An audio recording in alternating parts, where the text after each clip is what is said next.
Hello everyone and welcome to Pearls of Wisdom with Nirmal Bang. I'm Avan Dabash. Now India's real estate story is evolving from surging home prices to urban rents soaring. There's also bold and ambitious plans. You have warehousing demand. Cities like Bengaluru, Mumbai, Chennai, they're really taking the lead. Office and residential markets are navigating the shifting buyer behavior, global investor interest and affordability pressures. To decode the big picture and the micro market, let's speak with CBRE to understand what is driving the real estate momentum and what is next for buyers and investors. We have Mr. Anshuman Magazine, the Chairman and CEO, India, Southeast Asia, Middle East and Africa at CBRE joining in. Thank you so much for taking time out and being with us today. Now, residential prices, they are projected to rise 6 to 6.5% this year.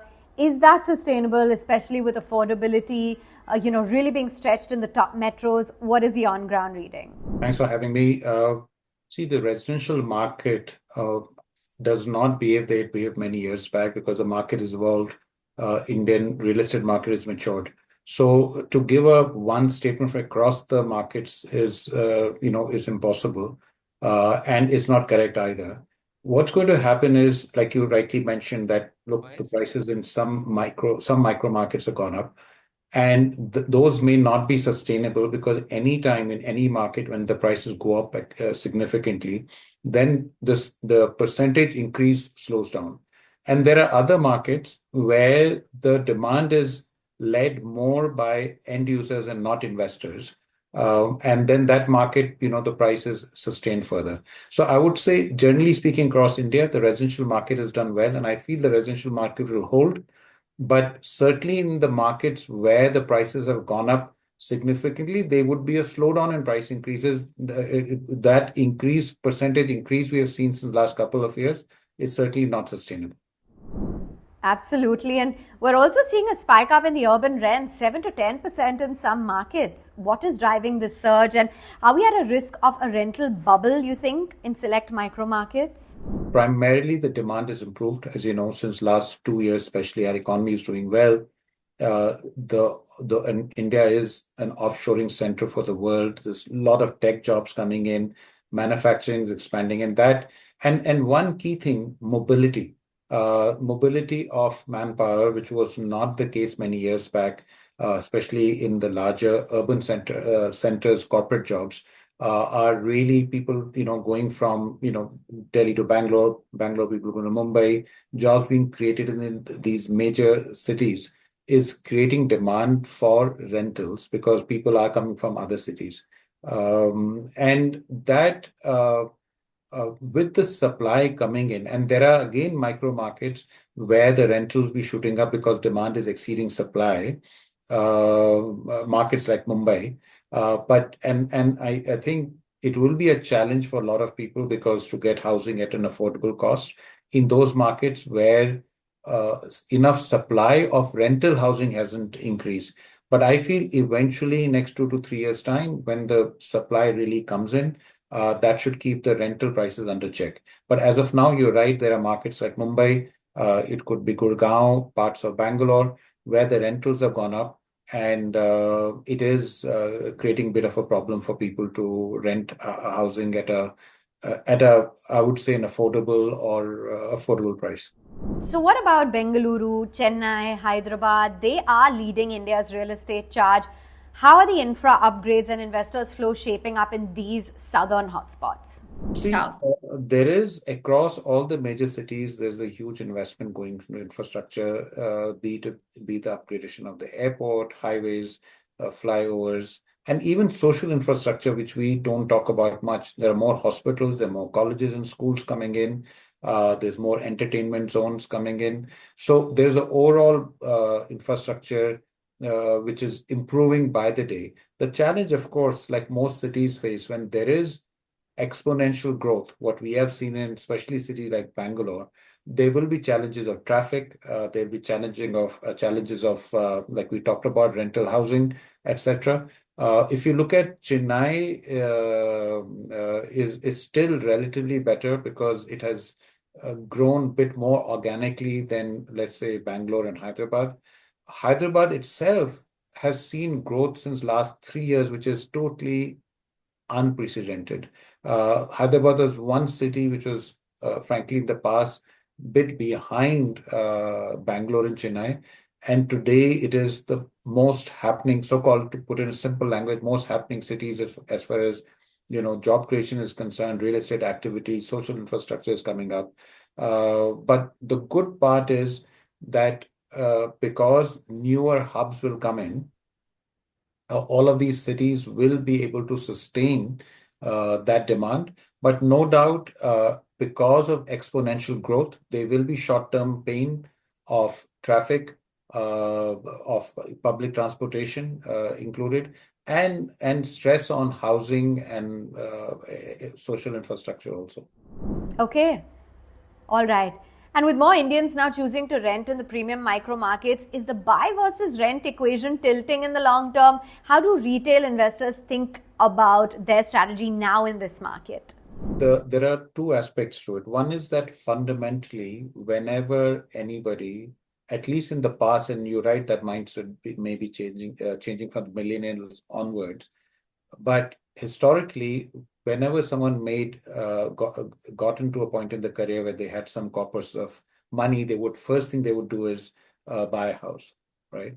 Now that mindset is slowly changing, and the reason is a couple of reasons. One, in India, the yields on rental are very low, right? So which really means that it is in some ways cheaper to rent, and if you don't have the corpus, you can enjoy a larger property and pay relatively lower rent. And you may not be able to afford that property if you were to buy. The second, again, like I mentioned earlier, there's mobility where people are moving to other cities and they just want to make sure if they want to buy, they take their own time and decide, how long they're going to live there, or where is the best location. And the third is just rent versus buy. In many cases, when you do the financials, like I mentioned, it may come out as better to rent than buy because the rentals compared to the value of the property is very low. So as you know, in India, residential yields are 1%, 1.5%, maximum 2% in most cities, which at one end we are saying rentals are going up. But if you look at it vis-a-vis the value of the property is still, the return is only 1 to 2%, 1.5 to 2% at the most. So the younger people, and also another reason is the younger people are more mobile. So, sometimes not only because of financial reasons, sometimes they don't want to be anchored in one city or one location. Lastly, the only positive of still buying a house is that whilst in India, the investment return, the yields are very low, there is capital appreciation.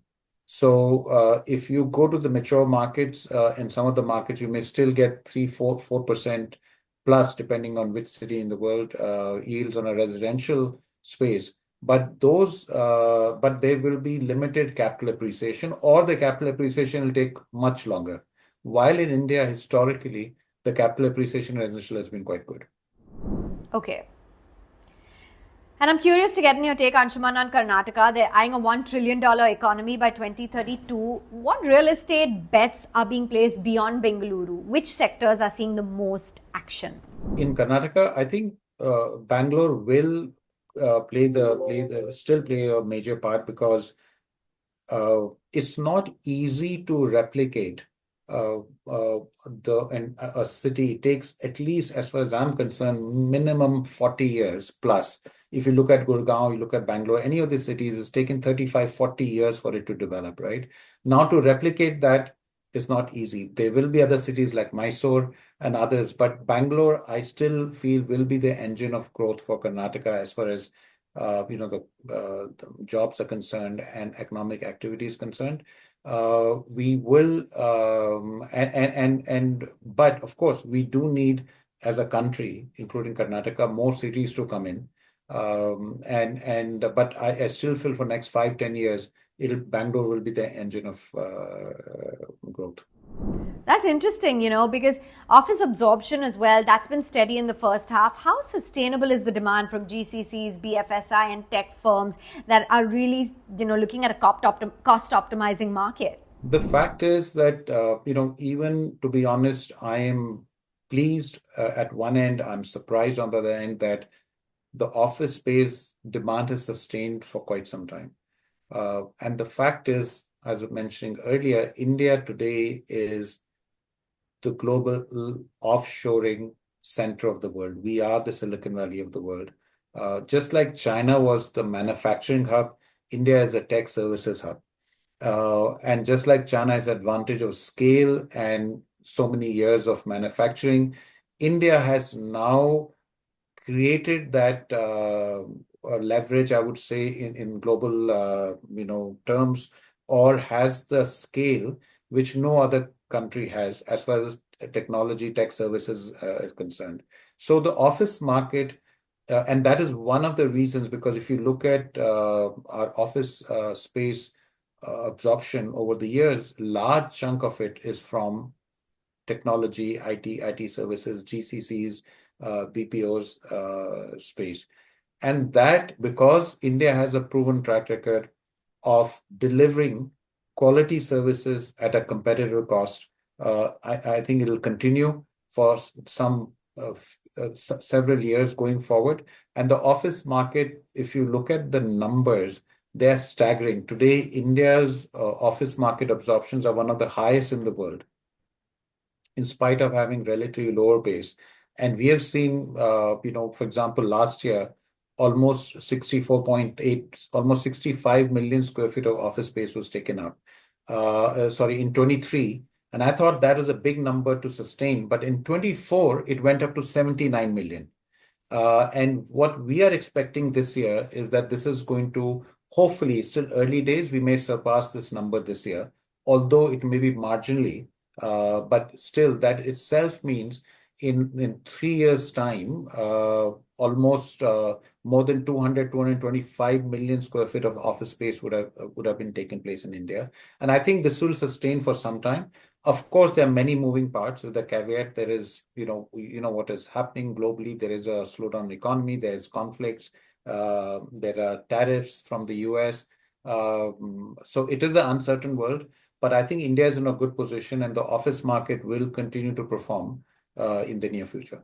And given that now over 80% of the occupiers plan to expand warehousing, what is fueling this surge? How are these faster delivery models really reshaping the logistics landscape in the country? So the logistics again I would say, has done really well compared to where our base was. There was a time we didn't have warehousing space which is of any quality. Today, almost again, if I look at 2023, almost 39 million square feet of logistics space was taken up in India. And in 24, that it went marginally up. And in 22, if I go back, it's been 35, 36, 37 million square feet of space being taken every year since last few years, which is quite massive. Demand, of course, there was a surge in demand right after COVID, primarily because of e-commerce. But now the demand, and you mentioned, quick delivery services, where not only large warehouses, but smaller warehouses, even in urban areas, storage spaces are going up because of to deliver. So, but e-commerce is one of the major areas, but it's not confined to that. Our manufacturing is increasing, our retail is increasing, and all of those required warehousing space. No doubt, since last 2, 3 years, the growth has been exponential. But I feel it will continue to grow. No doubt, whenever you have, like I mentioned earlier, exponential growth, the percentage of growth slows down, but we will continue to grow. Are we seeing a cool off in the luxury housing, especially for NCR, Mumbai? And if so, is the momentum now shifting towards some of the, aspirational premium segments? See, I don't have, we can share that exact numbers, breakup between luxury and mid segment. But the fact remains that if you look at India's population and if you look at the supply of residential, for example, here we're talking about apartments, the number is minuscule. So, for example, in total residential mid level, in 2024, 302,000, let's say 303,000 apartments were sold across India.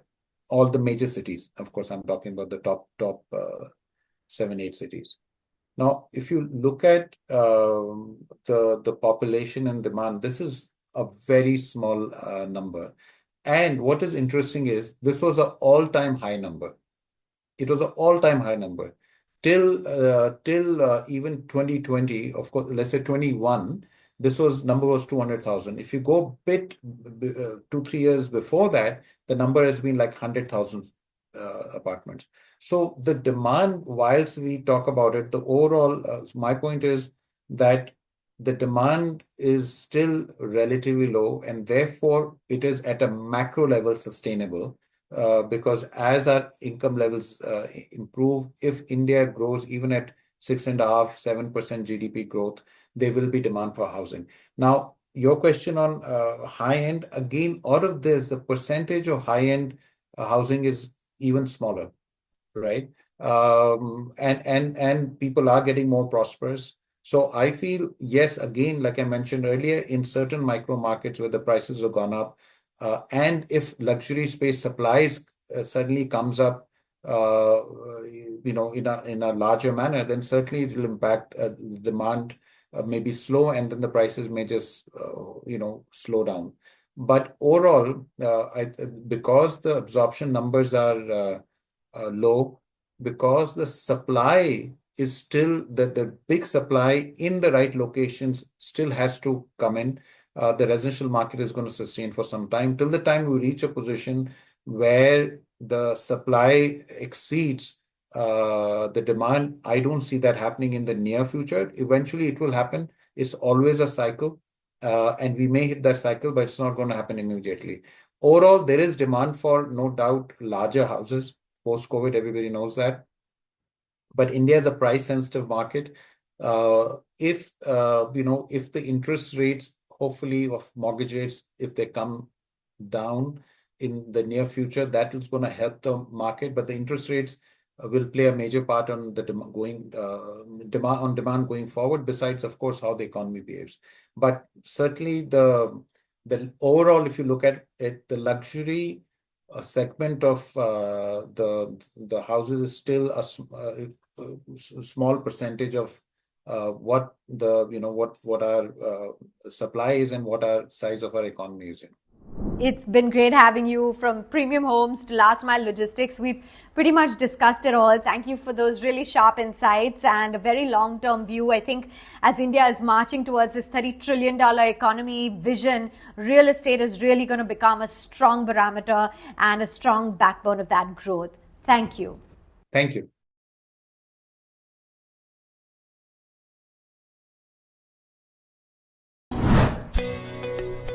Subscribe to our YouTube channel and click on the bell icon to never miss an update from Nirmal Bang.